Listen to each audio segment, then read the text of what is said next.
Mutual fund investments are subject to market risks. Read all scheme related documents carefully.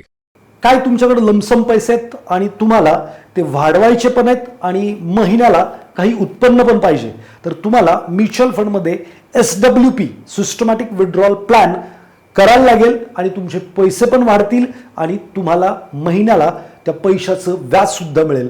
हे कसं असतं, काय असतं हे जाणून घेण्यासाठी संपूर्ण व्हिडिओ पहा. नमस्कार मित्रांनो, मी आकाश गोंदावले. सिस्टमॅटिक विड्रॉल प्लॅन म्हणजे काय, तर खूप साऱ्या लोकांना याच्याबद्दल शब्द माहिती आहे पण नक्की काय हे माहीत नाही. साधं सोपं, जी लोक म्युच्युअल फंडमध्ये इन्व्हेस्टमेंट करतात त्यांना SIP ऐकलेलं असेल. सिस्टमॅटिक इन्व्हेस्टमेंट प्लॅन म्हणजे काय की तुम्ही एकदाच म्युच्युअल फंडमध्ये गुंतवणूक केली त्याला म्हणायचं गुंतवणूक, ठीक आहे, इन्व्हेस्टमेंट.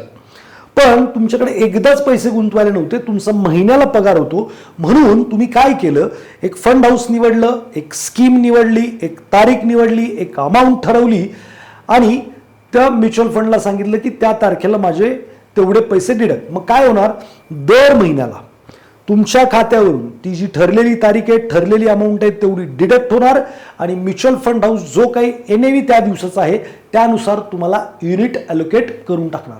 बघा, तुम्ही एकाच वेळेला गुंतवणूक करता, पुन्हा पुन्हा गुंतवणूक करताय, एका सिस्टमनी करताय, म्हणून याला म्हणायचं SIP सिस्टमॅटिक इन्व्हेस्टमेंट प्लॅन. ठीक आहे, याच्या अगदी उलट केलं की SWP होतं. म्हणजे काय की तुम्ही म्युच्युअल फंडमध्ये पैसे जमा झाले, एकदाच जाऊन काढून आणले, इट्स कॉल्ड विड्रॉल. काढून आणले, विड्रॉल. पण तुम्ही विचार केला की यार घरी पैसे आणून काय करू, मला तेवढे लागत नाहीत, कोटभर रुपये माझे जमा झालेत, मग तुम्ही करू शकता SWP. म्हणजे तुम्ही फंड हाऊसला सांगा की अमुक धमुक रक्कम अमुक धमुक तारखेला माझ्या खात्यावरती जमा करा.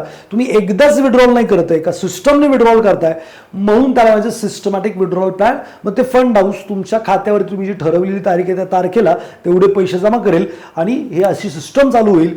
It's called systematic withdrawal plan. हे खूप महत्त्वाचं आहे. तुमच्याकडे 10 लाख आहेत, 25 लाख आहेत, 50 लाख आहेत, 1 कोटी आहेत आणि तुम्हाला दर महिन्याला उत्पन्न पाहिजे, तर मी साधं सोपं म्हणेल, नॅशनल बँकेचा जेवढा इंटरेस्ट रेट असतो तेवढं विड्रॉल केलं तर बँक तुम्हाला तेवढं देणार होती, तेवढंच काढा, राहिलेले पैसे तसेच राहू द्या, प्रचंड वाढतील. जास्त पण विड्रॉल करू शकता, कमी पण विड्रॉल करू शकता, पण सजेस्टेबल ॲडवायजेबल जे असतं ते हे असतं की तुम्ही नॅशनल बँकेचा जो काही इंटरेस्ट रेट आहे तेवढं विड्रॉल केलं पाहिजे.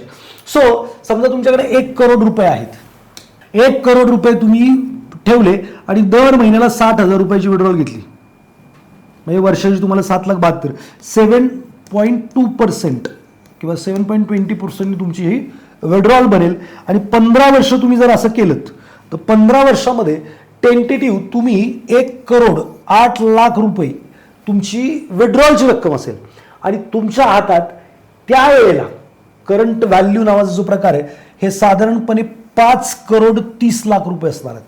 म्हणजे 1 करोड रुपये जर बँकेत ठेवले असते 15 वर्ष तर 1 करोडचे किती झाले असते बाबा, 1 करोडच राहिले असते. पण तुम्ही ते तसं न करता SWP केलं, ठीक आहे, आणि मग तुम्हाला व्याजापोटीच साधारणपणे 1 CR मिळालेले आहेत आणि तुमच्या हातात परत 5 करोड रुपये आहेत. म्हणजे 15 वर्षामध्ये तुमचे 1 करोड कन्व्हर्टेड इन 5 करोड्स आणि 5 करोडमध्ये ते कन्वर्ट झालेले आणि तुम्हाला व्याज पण मिळालंय. बँकेत फक्त व्याजच मिळालं असतं, इकडे मात्र व्याजही मिळालंय आणि प्रिन्सिपल अमाऊंट पण ग्रो झाली आहे. आता बरेचसे लोक म्हणतील 1 करोड रुपये आमच्याकडे, 10 लाखाचं पण करू शकता तुम्ही, काय अडचण नाही. 10 लाखाचं केलं तर काय होईल, सिंपल, इथं तुम्ही 10,08,000ची विड्रॉल घ्याल, 1 शून्य इथं कमी करायला लागेल, हा शून्य काढायला लागेल, इकडे पण तुमची अमाऊंट जी होईल ती 52 लाख समथिंग होऊन जाईल.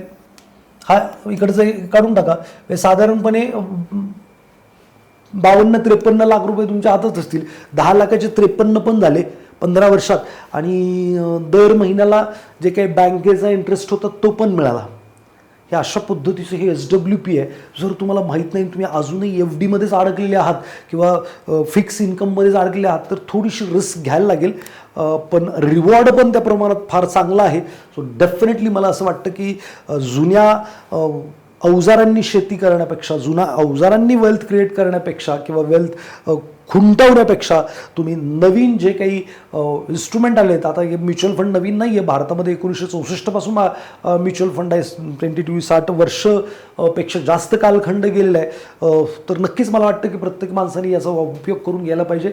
लाख रुपये असतील तरी सुद्धा SWP 500 रुपयाची घेऊ शकता. जिथं बँकेत जाऊन तुम्हाला 500 रुपये व्याज मिळालं तर लाख रुपये जागेवरच राहतील, पण लाख पण वाढतील आणि महिन्याला पैसे पण मिळतील. अशी सुंदर SWPची जी संकल्पना आहे ती तुम्ही तुमच्या जीवनात वापरावी. ज्यांना वापरायची आहे आणि त्यासाठी काही मदत पाहिजे, खाली नंबर दिलेत त्याच्यावरती संपर्क करा. Will help you to start your SWP. Thank you very much. भेटूयात पुढच्या व्हिडिओमध्ये.